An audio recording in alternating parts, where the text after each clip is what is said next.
Welcome to the Well Seasoned Librarian Podcast. I'm your host, Dean Jones. This is Season 15, Episode 6. We've been on hiatus for a while because I was not able to publish episodes due to illness, but I'm going to be bringing a lot back in the next couple of weeks, so expect a deluge. Imagine raising 8 kids, running a farm, and becoming a social media sensation. That's the incredible story of today's guest, Heather Bell, the powerhouse behind the Just the Bells social media presence on YouTube, Instagram, and Facebook. She has a new cookbook out, Mama Bell's Big Family Cooking, 100 Big Batch Homestyle Recipes Your Family's Gonna Love. Heather is a mother, a farmer's wife, and beloved online influencer. She's passionate about sharing her family's journey, especially the stories of her 7 adopted children. Join us as we chat with Heather about the life on the farm, her love of cooking, and how she's built a thriving online community. I'll now take you to my conversation with Heather Bell. Welcome to the Well Seasoned Librarian Podcast. Today we're talking with Heather Bell, who is a mother of 8 and a viral cooking and lifestyle influencer. Her new cookbook out today is Mama Bell's Big Family Cooking, 100 Big Batch Homestyle Recipes Your Family is Gonna Love. Heather, welcome to the podcast. Thank you so much. So Heather, you're living quite the adventure in Michigan with your 8 children, husband, and 4,000 chickens. Can you share a bit about your journey and how you came to be a farm owner and successful businesswoman? Sure. So my husband was actually not born on it, but he was raised on a dairy farm. And so they had hundreds and hundreds of cows all growing up. So farming is kind of in his blood. And we had actually gotten some chickens. We were just new parents, didn't have a lot of money. So we thought, well, let's just get some chickens of our own, kind of help with costs, right? Groceries, things like that. And so we had bought, I think, like maybe 20 chickens, and we were using those eggs for ourselves. And then we grew a little more. And we're like, well, let's just get some more chickens. This is fun. And so we got more chickens. And then we reached out to a local co-op, just letting them know, hey, we have 50 chickens. Would you guys be interested in buying eggs? And they were. And so then we slowly increased our how many chickens we had. And we went to 500, and then we built a small barn. Then we went to 1,000 and got more local grocery stores and restaurants wanted to buy our eggs. Where I live here is really big on local, like supporting local businesses and buying local.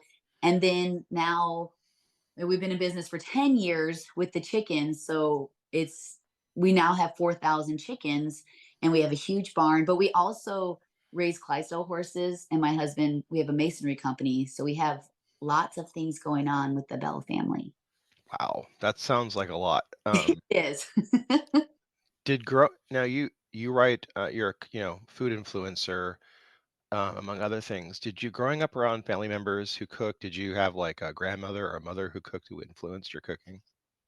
Well, I definitely had a grandmother that cooked really well. I was actually raised in the South.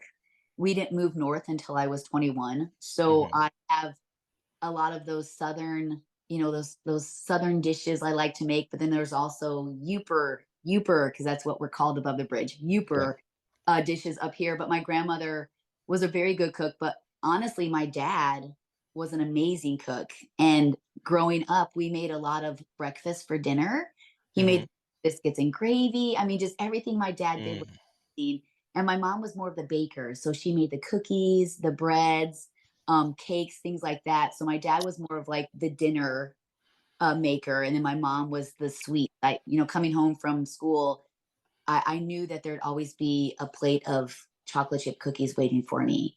And Nice. So I do come from a family of cookers. I really wasn't interested in it until I got married and realized, I got to actually make food for my new husband and soon to be family. And that's when I started embracing more of the cooking, but I definitely needed help from my mother. And then my mother-in-law, who was so used to making huge meals, because not only did she cook for just her 4 children, she cooked for everybody who helped in the hay fields. So she'd make these monster dishes. And that's kind of the first time I was presented with just this big, huge casserole. I'm like, oh my goodness, that could feed an army. And she did it for every meal. And I was like, wow. And so I was completely impressed. So the big family cooking, I got it from my mother-in-law, Dodie. But then I also got wonderful recipes and the baking from my mom and my father. So both sides helped me become the cook I am right now. Now, I was in Future Farmers America in high school, and I raised Plymouth Rocks and Rhode Island Reds that were pretty ubiquitous. What kind of chickens do you guys have? So I believe we have the Rhode Island Reds, and then there's another one too. My husband's the one that he kind of like he's the one that manages everything. I'm Yeah, just financial and then wash the eggs and deliver. He does more of the other stuff. But I do believe they're Rhode Island Reds because we live in the cold and yeah. they can handle that extreme weather. So yeah, I'm pretty sure that's what they are. Now, I myself am no stranger to feeding a large family. I know it's no small feat. What challenges have you faced, and how have you managed to keep everyone happy and well nourished? Well, you'll read this in the cookbook also, but my journey of cooking has definitely changed from when I first became a mom to now. Me and my husband were foster parents for 10 years. So we had so many children coming in and out of our home that weren't used to our cooking, or maybe, they weren't fed the best, or maybe they just ate out, or their meals were sporadic. So it definitely was a challenge to cook for, children coming in and out, but wanting them to eat the foods I made. I had a couple kids that they got sick eating just regular fresh potatoes, because they weren't used to it. So I did have to challenge myself and make meals when my kids were younger that had, you know, some stuff that maybe wasn't the best for you, but then bring in also fresh things. So I try to break it up a lot. I'd have like one maybe main dish, like, fried chicken or ham, and then I'd add a lot of side dishes. And so I tell my kids, okay, I want you to have the protein and then just pick like two of these. And so I'd have French fries, or, I'd have a variety of things because I usually when children come into foster care, one of the main things are food issues, either a lack of or not eating the right things. And that was a big thing. They would hoard food, or they wouldn't eat the food. So it really was a challenge. And I didn't want to set my kids and these kids up.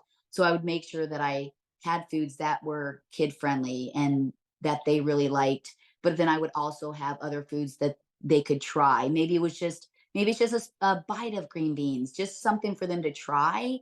Because I just don't want to set them up for failure, and I don't want to fight over dinners.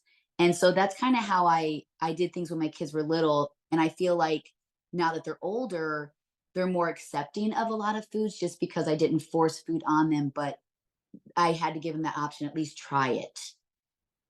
And so now, of course, now that my kids are older, I cook differently because before we were in a different place financially. And then having so many little kids, I had to cook different meals that were fast. I knew they would eat.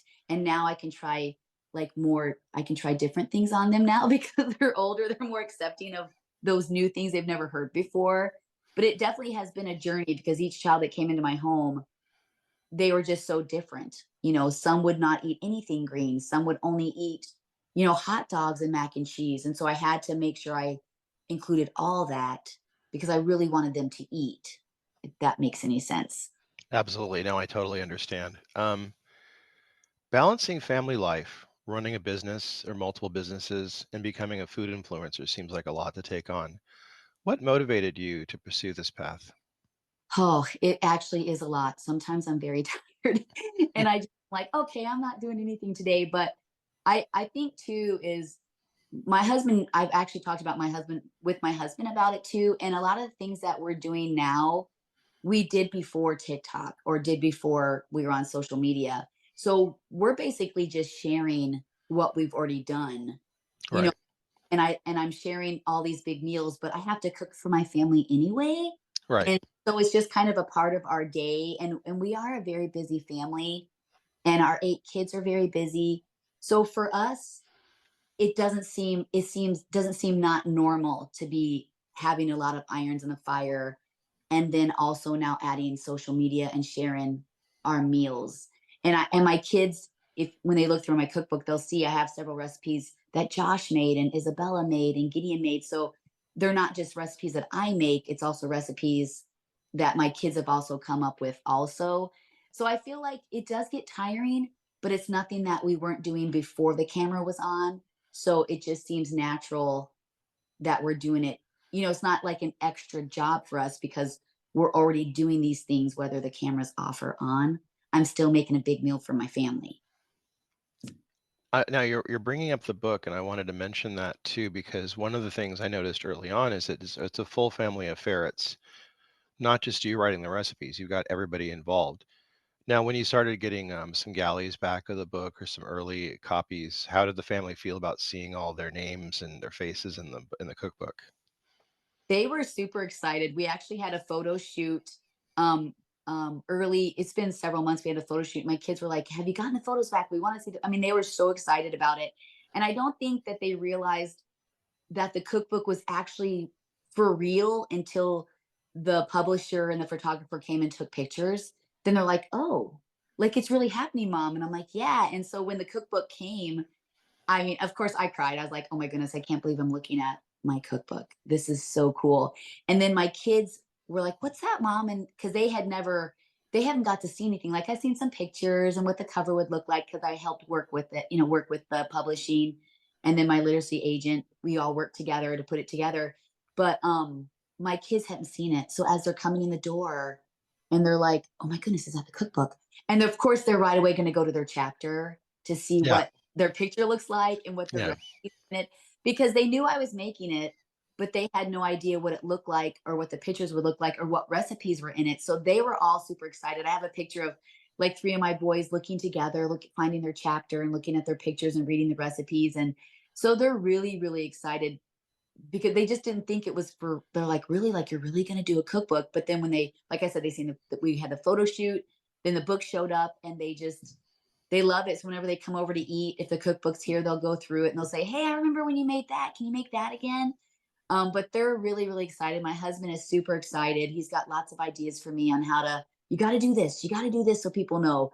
But the whole family is excited. Even our extended family, they all have called us and messaged us. And yeah, it's everybody's so excited. They love it. We've been cooking from it. And yeah.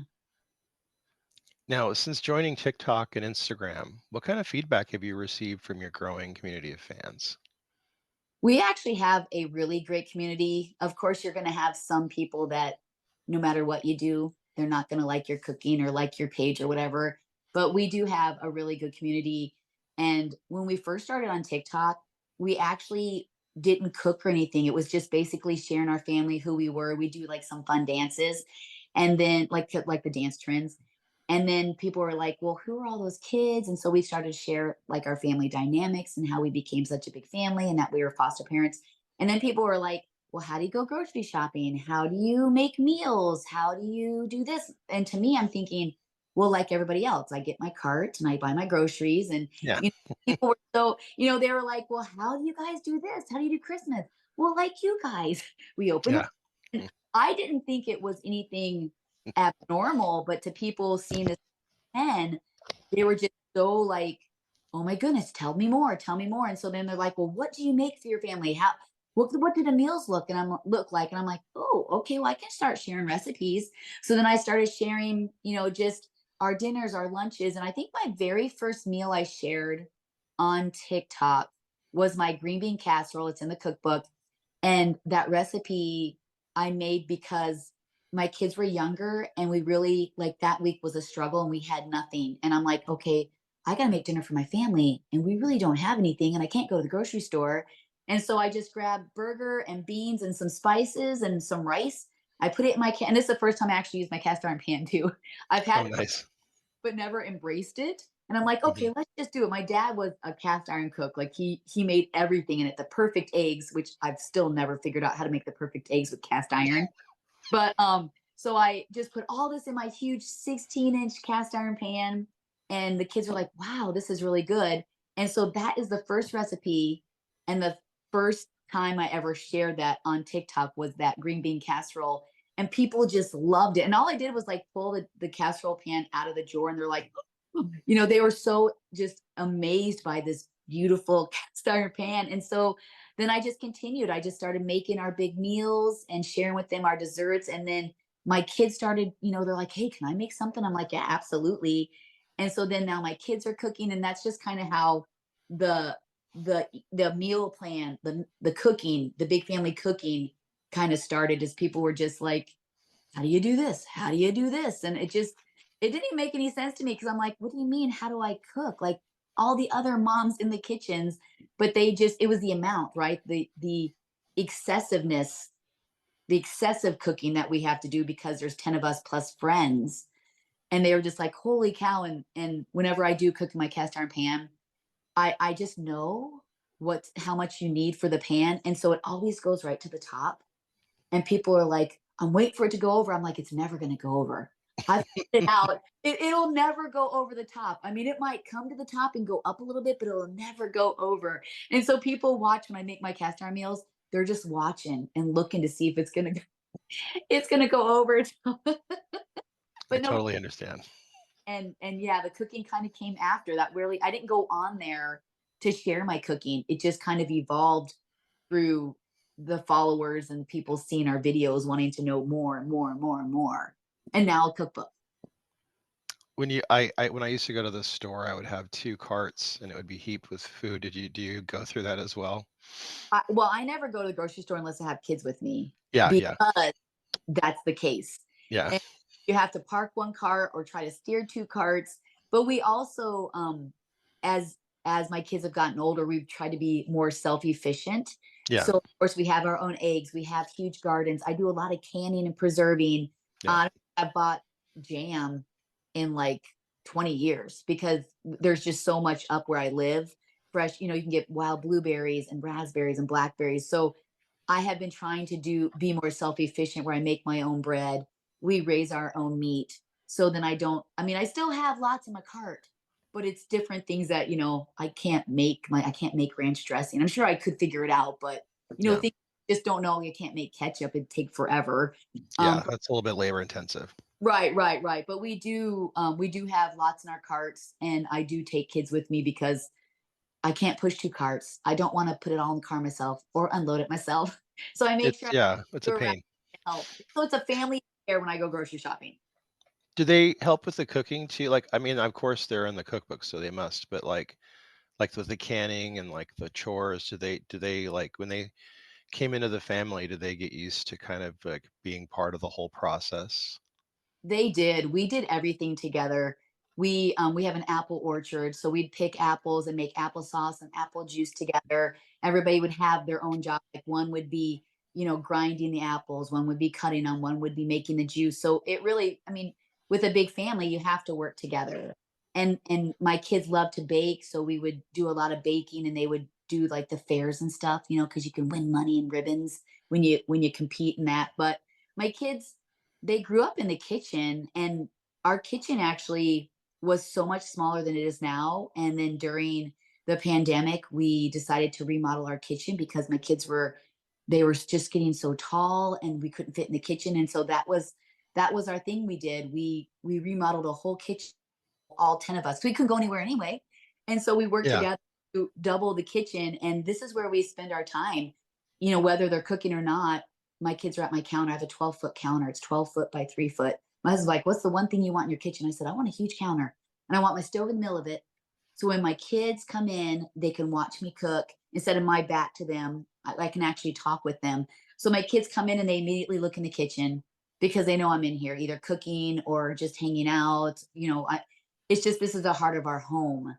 And my kids will help out too. Like if they see there's extra, like I'm making more than one dish, they're like, what can I do, mom? Especially my girls are very, very involved in helping me cook big meals, especially for the holidays. But the kitchen is where we visit and we hang out and we talk and we celebrate. And so if they're not helping, they're definitely watching and talking to me and encouraging me to hurry up because they're hungry. I know that when I cook often, or if family members cook, we don't always necessarily have recipes. In some cases, you might have a family recipe, but you don't always, like, I don't always have recipes, at least.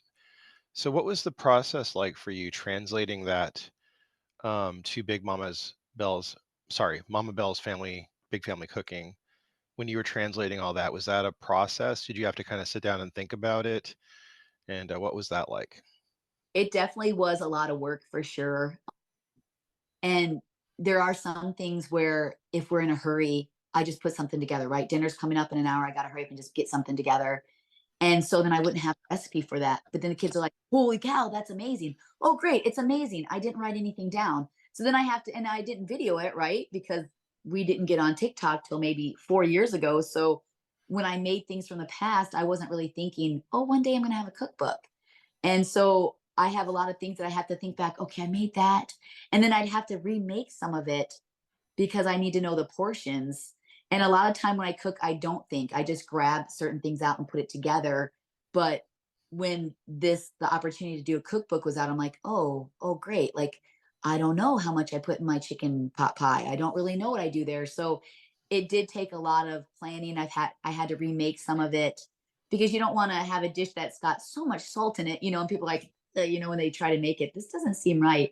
So I did have to go back and the good thing is though, I'm very organized and I write a lot of things down. So I had to go back to notebooks. I wrote things a while ago and just kind of like try to piece it together. But I did have to remake some things just because I had no idea of the portions at all and the spice amounts at all. Yeah. But it did take a while. And you have to do one quarter ounce stick, like you had to have everything in detail. I had to go back and see, okay, a can of beans. Well, how many ounces was a can of beans? I have no idea. Yeah. But it was quite the process. My niece, who used to live by me, she kind of understood my cooking, so she actually helped me. We both worked together to go back and find those recipes, to search out ounces, to search out this, because I didn't write every specific down. Good thing I actually wrote like the ingredients down, but Yeah. I didn't the specifics, or I don't even know if we had a cookbook ready to go right now. It had taken double the time it did. When you originally pitched this to Adams Media, let me back up because the cookbook, when I look at it, when I read it, it has a lot of heart to it. It has a lot of story to it. Was there any difficulty pitching this to Adams Media when you're talking about the cookbook? Well, the thing about the cookbook is that it is so unique that it's not just recipes, Right. it's a family story. And it doesn't go in order like a traditional cookbook. It goes in order of how our family came together. So it was me, casseroles. I met my husband grilling. We adopted David breakfast. And it's also each chapter is what my kids' favorite things were. So my David loves breakfast. Yeah. So it talks about David, and then Joshua makes pizza, everything. And then we adopted Joshua. So the order of the cookbook is how our family came together and how our kids came to us. So it isn't a traditional, like you open it up and find it. Each recipe has a little paragraph telling you about how that recipe came, or maybe a funny memory I have of that recipe. And then there's, each chapter tells about each of the kids. And so when I reached out to Danielle, who's my agent, my literacy agent that helped me put it together, I gave her the idea. She's like, wow, that's amazing. And so then we pitched it to Adams, and we first met with Jacqueline, and she was amazing. Like, she loved it. She said, I know this is going to go well. This is so unique. We've never seen anything like that. So she loved it right away. Like, she just was like, I get this. And so through working with the publication, there were some that didn't really understand the vision. And so I'm like, well, no, I don't want that. This is how I want it. This is how it's supposed to be. But they were really good to listen to me and to work with me. And then once I explained to them the cookbook, they're like, oh, I get it. Because it's not just a cookbook. It's like a story. So you can grab coffee, check out the recipes, and read our story. But it's our story of how we came together, but yet how food was a big part. Like I explained earlier about being in foster care, how food was a big part, and how I changed as a cook throughout the years. But they loved it. I mean, Jacqueline was like, yeah, this is great. We've never seen anything like this. This is going to be amazing. And I do feel that this is like my opportunity, because this cookbook is so unique. I'll never be able to do another one like this, just because it's just how it is, and what it presents and what it shows is just like the coolest thing ever. So I feel like this is like the cookbook. I mean, I would love to, I'm in the process of working on other projects, but Yeah. this is the one that is just people are just gonna love it. Now, the book is very visually arresting. It has really great family photos, farm photos. The food photography is really good. Was that something that was organic? Did you have a good team, or did you have to kind of oversee that? Well, we had the publisher, a couple representatives, and a photographer come out, and they just started walking around the farm and taking pictures. They didn't realize, like, they knew, but until they were here, they're like, "Oh gosh, you got lots going on here." I'm like, "I do." And they got to take pictures of the horses and the farm and the chickens, and they got to talk with us and see that, everything we do. And so they were able to capture, like, all my kids' hobbies, the things they love, our kitchen, just our whole family unit. I don't think they had to go searching very long to find things, because we just have so much going on. We have a basketball court, and my daughter rides horses, so we just have so much going on that, I mean, he took a ton of pictures. I think he was just like, "Oh my goodness." He's just taking pictures all over the place because there was so much. And they did just a beautiful job. And I did get to share with them, like, "I'd really like to see this and this and this." And they were very open with us on everything they were going to shoot, and what we would like to do and what we would not like them to. So they really worked with us quite a bit on what pictures to put in. And then I had a lot of pictures from the past that I showed them, like, "Oh, we love these." And so we did work together to decide what pictures to put into it and what pictures to take. It's a beautiful chronicle of your family, and I imagine it'll be a wonderful legacy in the future. So I want to really just give a good shout out for the listeners to really want to check this out and get this, because you're going to love it. It's going to be something that will be a good cookbook for you, obviously, but also be something that's very heartwarming. I want to Right. mention to everybody that Mama Bell's Big Family Cooking 100 plus big batch homestyle recipes your family is going to love is out today, and you can go out and buy it through all better bookstores. You can get it through all online publishers. Heather, I want to thank you for being on the podcast. It was really a joy to talk to you. Yeah. Thank you so much. I appreciate it. That's all the time we have left for on the Well Seasoned Librarian Podcast. I want to thank Heather Bell of Just the Bells Online for being on my podcast. You can purchase her book, Mama Bell's Big Family Cooking 100 Big Batch Homestyle Recipes Your Family's Gonna Love, through the link in the bio or at all better bookstores. We'll have more episodes coming up this week. Until then, I'll see you at the library.